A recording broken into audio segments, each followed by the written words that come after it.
ultimate weapon in the info war would be so secret, so invisible, so undetectable, you would never know your mind was under attack. At Laurentian University in Ontario, Canada, a young student is about to undergo one of the strangest experiences of her life. They're hooking Denise's brain up to an electroencephalograph, or EEG machine, for 30 to 40 minutes. This will monitor her brainwaves.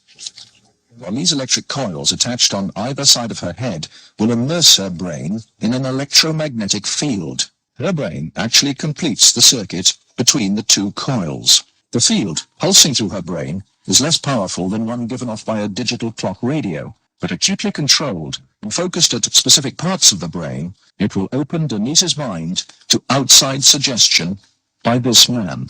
Dr. Michael Persinger is a professor of psychology and neuroscience. He is designing ways to put the power of mind control to good use.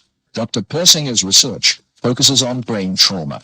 He uses carefully controlled doses of electromagnetic radiation to induce relaxation and alleviate pain.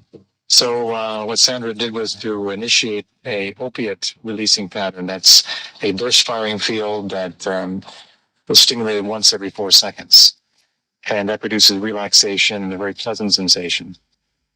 Similarly, using the appropriate field, we can induce fear and apprehension, but clearly that would be unethical in that setting. Dr. Persinger's tests suggest that carefully programmed electromagnetic frequencies can tap into individual brains and influence people's emotions. The cognitive processes of the human brain are really quite simple.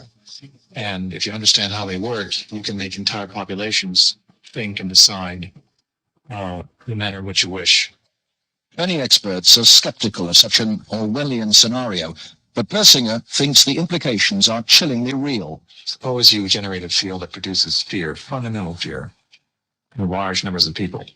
And then, over the television, more traditional way, you say, the reason we're having this fear is because of this particular group. And now you start to move the population believing in a direction that you wish. To influence 250 million people, the equivalent of the entire population of the United States, may not be that difficult.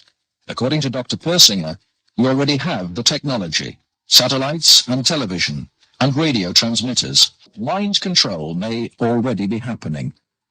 We know the mysterious PSYOPs plane can beam persuasive sounds and pictures into people's television sets. Will it someday beam disturbing frequencies directly into the mind? Mind control will be the ultimate non-lethal weapon. The research is led by Dr. Michael Persinger. Basically, at any given time, all experience is due to those portions of the brain that are most metabolically active. If we can simulate that by applying complex, meaningful magnetic fields to the brain, we can also induce those experiences.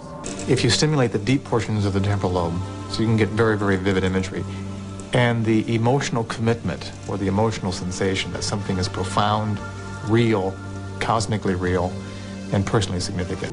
These experiences are so strong, they're utterly real for the person who has them.